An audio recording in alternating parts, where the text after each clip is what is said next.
Hello दोस्तों, स्वागत है आपका हमारे YouTube चैनल पर। दोस्तों, आज की कहानी है कच्ची उम्र का प्यार भाग 2। दोस्तों, अब तक कहानी में आपने सुना कि अमित कक्षा 8 का छात्र है और उसी के ही स्कूल में पढ़ने वाली एक लड़की आरती को देखकर उसे प्यार हो जाता है और एक दिन उसकी टक्कर आरती से हो जाती है, जिससे वो 1-2 दिन स्कूल नहीं आ रही है और अमित रोज इंतजार करता है उसका।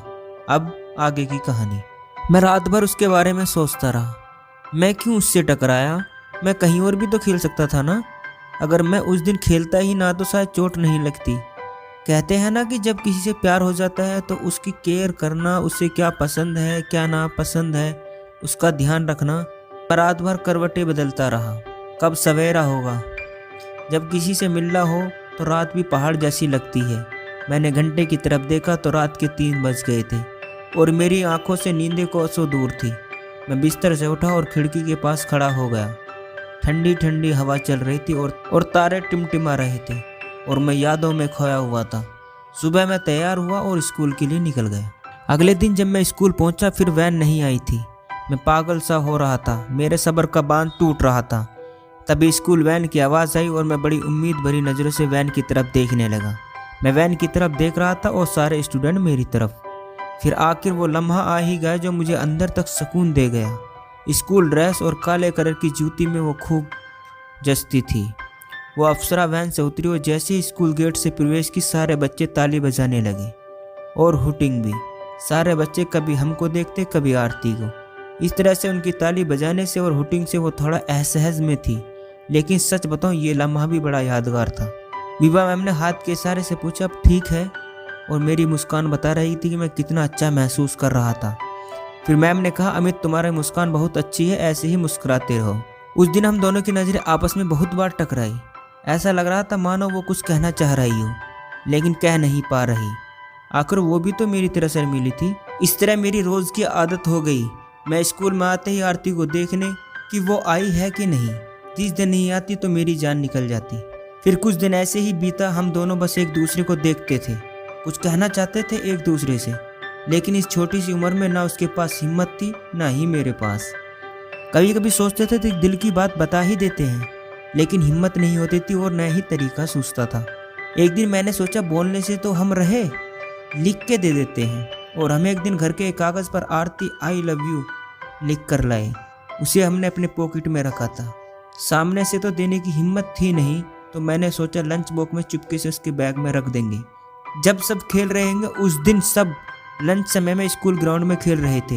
हम बड़ी ही हिम्मत जुटाकर क्लास में आए। आरती की क्लास में मेरी धड़कनें बहुत तेज चल रही थी। बहुत डर लग रहा था, कहीं प्रिंसिपल को बता दी तो मुझे सबके सामने मार भी पड़ेगी और पापा को भी पता चलेगा कि इन सब डर के मारे हम उस छोटे से प्रेम पत्र को आरती के बैग में नहीं रख पाए। ये सिलसिला कई दिन तक चला, लेकिन डर के आगे हम जीत नहीं पाए। एक दिन हमने ध्यान दिया कि आरती के पास वही पेन है जो मेरे पास है, आरती के पास वही टिफिन है जो मेरे पास है। धीरे धीरे हम दोनों की हर एक जैसी होती गई। Copy, pen, box, pencil, tiffin सब।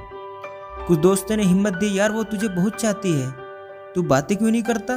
लेकिन मेरे व्यक्तित्व तो कुछ ऐसा था कि मैं बहुत डरता था। हम एक दूसरे से अभी तक बात नहीं कर पाए थे। फिर वार्षिक उत्सव का कार्यक्रम आने वाला था। रेशमा मैम सांस्कृतिक कार्यक्रम के लिए कुछ छात्रों से उसके नाम मांगे। आरती ने अपना नाम दे दिया, लेकिन हम अपना नाम नहीं दिया क्योंकि मैं हद से ज़्यादा शर्मीला था। रेशमा मैम कुछ छात्र छात्राओं को उस वार्षिक कार्यक्रम के एक हफ्ते पहले से डांस सिखाने लगी। आरती भी डांस सीखती थी और रिहर्सल करती थी। हम उस रिहर्सल रूम में नहीं जा पाते थे क्योंकि जो हिस्सा लेता था वही अलाउड था। लेकिन मुझे उस वार्षिक कार्यक्रम का बेसब्री से इंतज़ार था। आखिर वो दिन आया।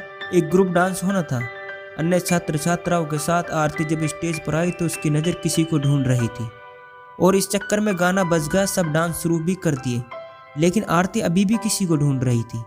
उसे याद दिलाना पड़ा कि डांस शुरू करो, गाना बज गया है। बड़ी खूबसूरत था वो नज़ारा। एक खूबसूरत चांद सी भोली सी लड़की डांस तो कर रही थी, लेकिन उसकी नज़रें किसी को ढूंढ रही थी। हालांकि आरती कला में माहिर थी, लेकिन उसका परफॉर्मेंस में अपना बेस्ट नहीं दे पाई। विभा मैम ने इस स्थिति को भांप लिया और मुझे ढूंढकर आगे बैठने को कहा। आरती का दूसरा डांस सोलो था, लेकिन अब उसके चेहरे पर मुस्कान थी। उसकी नज़रें जिसको ढूंढ रही थी वो हम पर आकर एक खूबसूरत मुस्कान के साथ खत्म हुई। वो सोलो परफॉर्मेंस से कार्यक्रम में 4 चांद लगा दिए। सब उस नन्ही परी की बेहतरीन डांस का आनंद ले रहे थे। उस दिन आरती की बहुत तारीफ हुई और इस परफॉर्मेंस के लिए उसे पुरस्कारित भी किया गया। इतना सब होने के बाद हम दोनों ने एक दूसरे से बात करने की हिम्मत नहीं की। ऐसे ही समय बीत रहा था। फिर वार्षिक परीक्षा के लिए समय सारणी भी आ गई। अब मुझे टेंशन हो गई क्योंकि आरती से बात करने का अब मेरे पास ज़्यादा समय नहीं था, क्योंकि वो स्कूल 8वीं कक्षा तक ही था और मुझे 8वीं के बाद कहीं और प्रवेश लेना मेरी मजबूरी थी। मुझे ये चिंता खाई जा रही थी कि तभी ईश्वर ने हमें आरती से बात करने का एक मौका दिया। विभा मैम को वार्षिक परीक्षा के लिए मीटिंग अरेंजमेंट बनाने की जिम्मेदारी मिली और उन्होंने मेरा और आरती का सीट अगल बगल में रख दिया। मैंने मन ही मन विभा मैम को तहे दिल से धन्यवाद ज्ञापित किया और बहुत खुश हुआ। अब उम्मीद है कि वार्षिक परीक्षा के दौरान मैं दिल की बात आरती से कह सकूं, उसका प्यार पा सकूं। नजर में शौक़ लब पर मोहब्बत का तराना है, मेरी उम्मीद की जद में अब तुम्हारा फसाना है। दोस्तों बस इतना सा था ये भाग। शेष कहानी अगले भाग। मिलते हैं दोस्तों शेष कहानी के अगले भाग में। दोस्तों कहानी अच्छी लगी हो तो चैनल को सब्सक्राइब करना ना भूलें।